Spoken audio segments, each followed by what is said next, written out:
সম্মানিত দেশবাসী, আমি cancer specialist doctor SM Sarwar. বিশেষ করে আপনারা জানেন সারা ওয়ার্ল্ডের ডাক্তারদের বক্তব্য ক্যান্সার হলে আনসার নেই। ক্যান্সার হলে আমরা সাময়িকভাবে চিকিৎসা দিয়ে থাকি, একসময় ক্যান্সারের মৃত্যু হয়, এটাই স্বাভাবিক। এবং সারা পৃথিবীর ডাক্তাররা বলে থাকেন ক্যান্সার হলো একটি মরণ ব্যাধি। বিশেষ করে আমি বলি যে ক্যান্সার হলে আনসার নেই, সেই কথার কোনো ভিত্তি নেই। ক্যান্সার সম্পূর্ণরূপে সুস্থ হয়।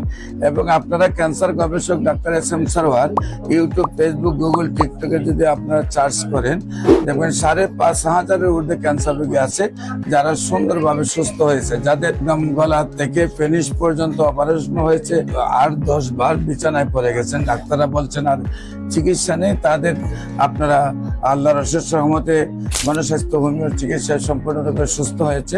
আল্লাহর অশেষ রহমতে আমার চিকিৎসা সম্পূর্ণরূপে সুস্থ হয়েছে। বিশেষ করে আমি বলবো যে ক্যান্সার হলেই আপনার প্রতি মাসে কয়েক লক্ষ টাকা খরচ করতে হবে। ক্যান্সার হলেই আপনার লিভার ট্রান্সফার বা বোন মেরু ট্রান্সফার 70 লক্ষ থেকে 1 কোটি টাকা খরচ করতে হবে, এবং রুগীও মারা যাবে, আবার পরিবারটা ধ্বংস হয়ে যাবে। এগুলো কোনো প্রয়োজন নাই। আল্লাহর অশেষ রহমতে হোমিও চিকিৎসায় নিয়মিত 4 মাস চিকিৎসা স্থায়ীভাবে সুন্দরভাবে সুস্থ হয়ে যাবে। নিয়মিত 1 বছর চিকিৎসা চালাইতে হবে। যে কোনো প্রয়োজনে স্ক্রিনে দেওয়া নম্বরে যোগাযোগ করুন। ইনশাআল্লাহ আল্লাহর অশেষ রহমতে আপনার যে কোনো ক্যান্সার সুস্থ হবে। সবাইকে ধন্যবাদ। আসসালামু আলাইকুম ওয়া রাহমাতুল্লাহি ওয়া বারাকাতুহু।